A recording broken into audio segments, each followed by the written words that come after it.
see the worst in people, Henry. I don't need to look past seeing them to get all I need. I've built up my hatreds over the years, little by little. Having you here gives me a second breath. I can't keep doing this on my own. With these, people.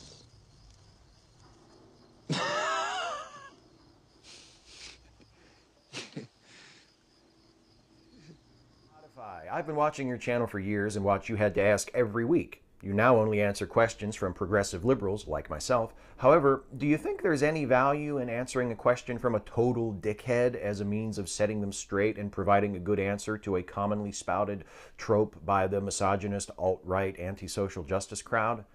I think that's part of the problem with the rise of the far right, both with you and here in Europe.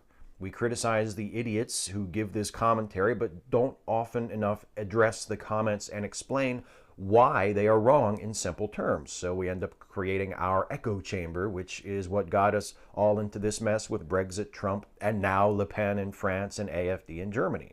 Do you agree? I agree to a point. I do worry that we waste way too much time having debates, quote unquote, about stuff that should no longer be up for debate in the mainstream. A lot of the issues that are being pushed by the white supremacists in the alt-right or the Trump administration or the people who were behind the Brexit campaign and the supporters and the leaders of the far-right movements throughout Europe. A lot of these things have gained cultural traction because we have allowed them to have so much space in the conversation to begin with. These people are kooks. These people are racists. These people are misogynists. These people are xenophobes, anti-immigrant, anti-refugee. We simply cannot allow people to pour into the United States undetected, undocumented, unchecked, and circumventing the line of people who are waiting patiently, diligently, and lawfully to become immigrants. We all agree on the need to better secure the border and to punish employers who choose to hire illegal immigrants. Assholes. They're not saying anything new. They're not saying anything that people on the far right haven't been saying for the last 100 years. This, go, off with you. We're not going to pay attention to you. Go away.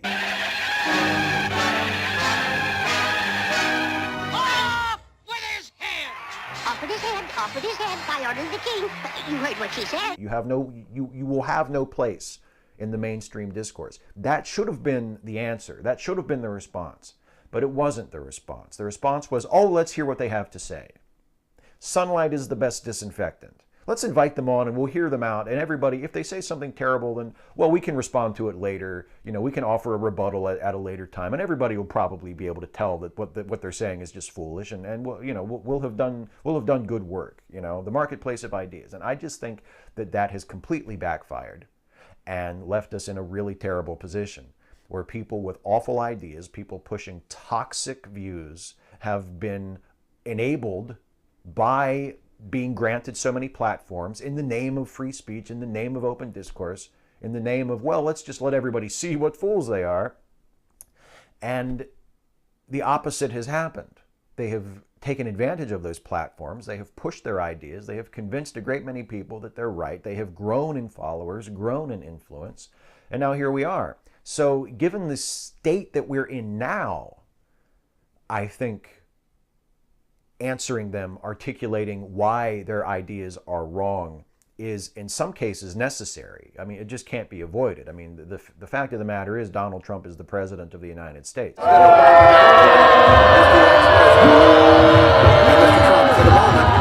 So when Donald Trump says something like, you know, we could make her really angry.